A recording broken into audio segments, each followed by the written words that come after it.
Hey everybody, this is just a little tutorial video for Inzektors because I wanted to show some people the combos because I've been getting some questions about that. So first of all, to understand the Inzektors, you should know what's in the Inzektor lineup. The first card a lot of people are going to use is Inzektor Centipede. He's going to be run at 3 in any Inzektor deck. The main guy is going to be the Hornet. This is the most dangerous of the Inzektors, the best Inzektor. 2 is a minimum. A lot of Inzektor players like to run 3, so he's the one to watch out for. Inzektor Dragonfly is the one that'll also run at 3 in every Inzektor deck. And then a lot of Inzektor players are now using Inzektor Gigamantis, which is, this is hard to see, it's an ulti, but it's level 6. And lastly, there's the Exceed, but we're not going to really get into the Exceed. It's not really the main point of the Inzektor deck. So Inzektors can really be broken down into classes, like the Toons were. Class A would be like the Centipedes and the Dragonflies. These guys can equip an Inzektor from your hand or your graveyard to themselves with their effect. And then they have an additional effect that goes off whenever the equipped Inzektor is sent to the graveyard. Hornet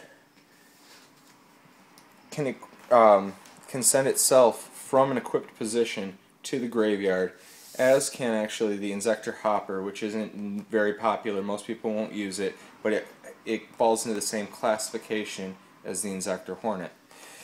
These guys can send themselves with their own effects to the graveyard, thus activating the Dragonfly and Inzektor Centipede effects. So these are kind of class 2. The third class is the Giga series, and Giga Monsters, there is one other out right now. The Giga series can equip themselves from the hand using their own effects. And that's the only real way using Inzektors to get around cards like Skill Drain by itself, which is one of the best ways of stopping Inzektors. So the combos that you're going to see come up a lot are the ones you're always going to want to start with is Dragonfly if you have the ability to.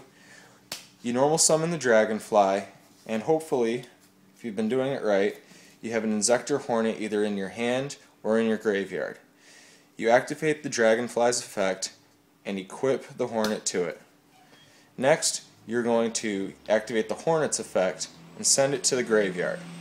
This is going to let you destroy one card on the field. You're going to have to destroy a card on the field. If they don't have any cards, you're going to have to destroy one of your own. So keep that in mind when you're picking your targets. So we're going to destroy their card, whatever it is, and then the Dragonfly's effect is going to activate because we sent an Inzektor away. So now I can go and search out any Inzektor other than the Dragonfly, and the best choice is always going to be the Centipede. The Centipede has the same effect as the Dragonfly in that you can take that Inzektor Hornet that you just sent to the graveyard and bring it back, equip it to the Centipede, reduce, reuse, recycle, ship him off, pop another card, and then the Centipede's effect is going to activate, allowing you to add another Inzektor to your hand.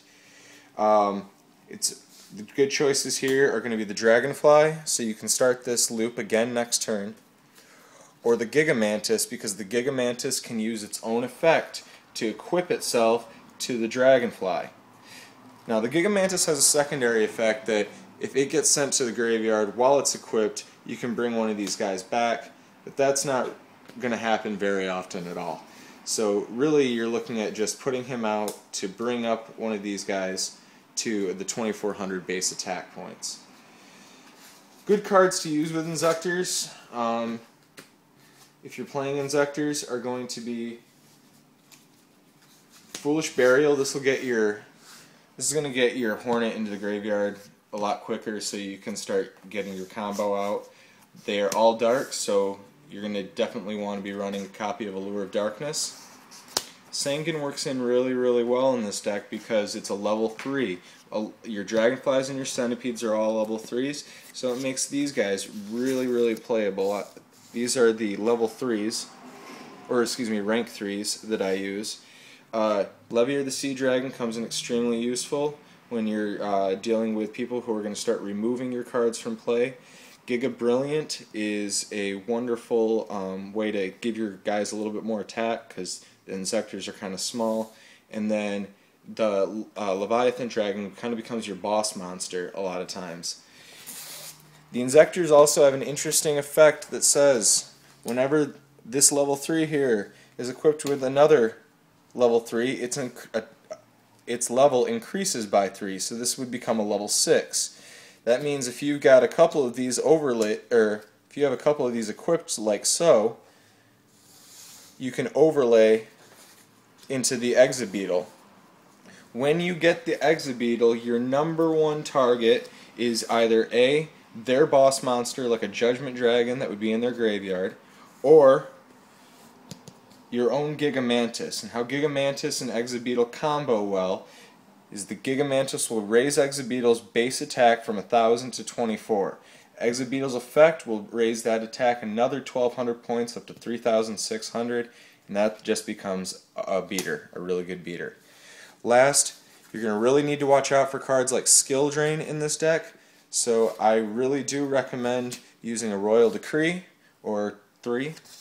At least keep 2 Decrees in your side deck to watch out for those skill drains. Pot of Duality is a wonderful card in this deck because you do not need to special summon on a turn, especially if you have a Centipede opening hand. That's a really good way to go, and it'll search out your Hornets faster. Last, Inzektors can control their graveyard extremely well, and they are all dark, so Dark Arm Dragon becomes another boss monster for you.